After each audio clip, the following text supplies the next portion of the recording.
Why am I being so strict with the indie label anyway? Let me tell you, indie is the most powerful label in gaming. It immediately signals to consumers that, hey, we're not funded by that corporate nonsense. We're just a scrappy group of individuals, real underdogs that just want to make a great game for you and others.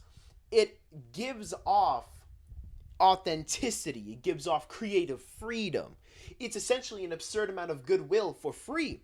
But recently, and maybe even before, we've had corporatism seep into this indie game, or well, this indie term, which we have seen with these indie game of the year nominees, the 2025 Game Awards.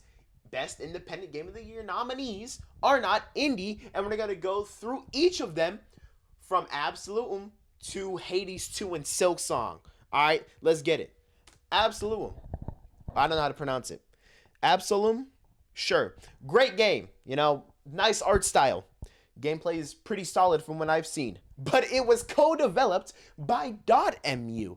Mind you, recently, or maybe earlier, Focused Home Interactive acquired .mu for 38.5 million euros, with an additional 15 million euros if performance targets are hit. That is, let's do the math here, guys. I'm really bad at mental math. 53.5 million euros if performance targets are hit. That is an absurd amount of money. Money that 99.9% of indie developers will never, ever, ever be able to see in their lifetime. But this game is nominated for Best Independent Game. That's interesting. I wouldn't call that indie. I would call that double A. Double A exists, guys. Let's start using it, all right? I don't blame the developers. All of these. I don't blame the developers for all of these games. They don't care about if their game is indie or not. They just want funding to make their game.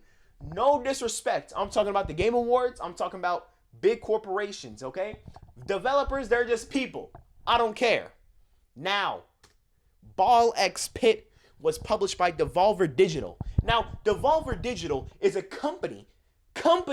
corporation, mind you, that I hate with my whole heart, because EA, very scummy, at least they're honest. Nexon, Activision, very scummy companies, but they are honest.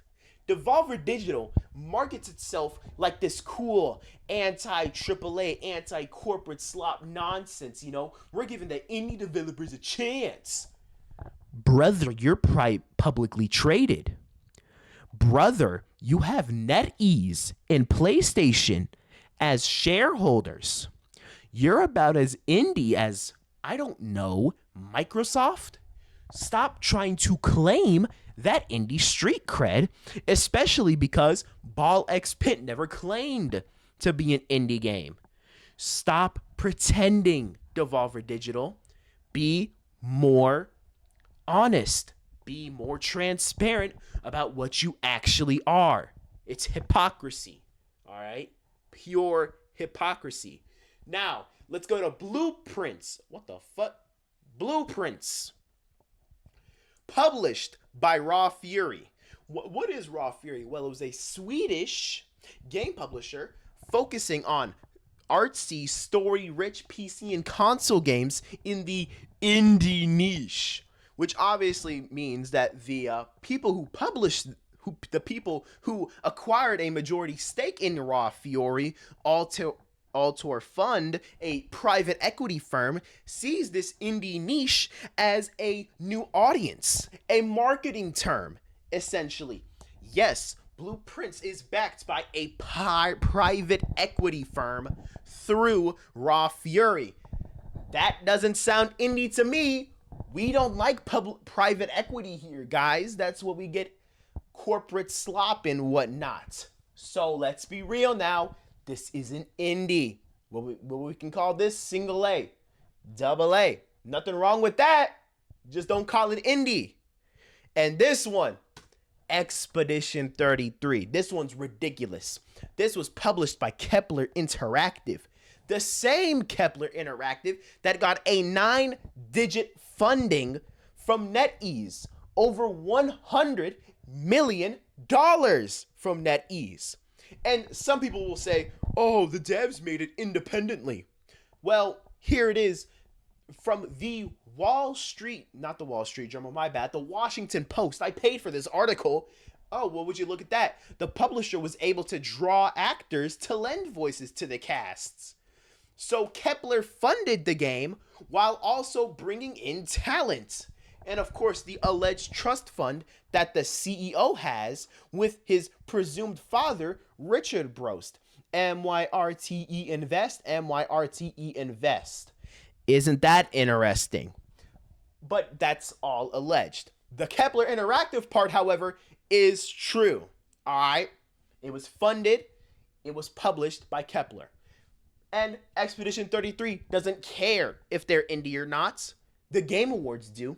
Consumers do for some reason, even though they're clearly the most AA game out there. Like, be honest with yourselves. Please. Just because the game is good doesn't mean you have to glaze it over and over again for being indie. Just say that people can make good games. Okay? Okay. Now, we're going to talk about Hades 2 and Silksong. These are very special cases because they were indie studios. Keyword were. Hades Supergiant before Bastion, they were indie. Team Cherry before Hollow Knight, they were indie. But they're not indie anymore. Okay? It's been 16 years. All right? Damn near 2 decades. They're not indie no more. They lost the goodwill. They are single A, double A studios now. They make great games. I love Supergiant. I think Hollow Knight's pretty good. But come on now. These aren't indie, all right? When before they made their infinite money, you know, before Bastion, before Hollow Knight, yes, they were indie. But now, look, Supergiant has sold millions of copies. Millions upon millions of copies. Team Cherry, Hollow Knight, as of August of 2025, sold 15 million copies. That's infinite resources, ladies and gentlemen. Infinite resources. Once again, 99.9% of indie developers will never be even able to see 15 million cents in their lifetime, not to mention a 15 million copies of their game being sold. All right? What I'm trying to say is, you know, the big picture is that the devs, they're fine, okay? They just want to make games. That's not the problem, all right? The problem is how the game industry keeps expanding indie until it means nothing. Especially Devolver, all right? You're not cool. You're publicly traded, okay? None of the 2025 Game Awards Best Indie Game nominees are indie. Not Absolum, not Ball X Pit, not Blueprints, not Expedition 33, not Hades 2, and not Silksong. Do they have to be indie to be good games? No. Some of these games are incredible.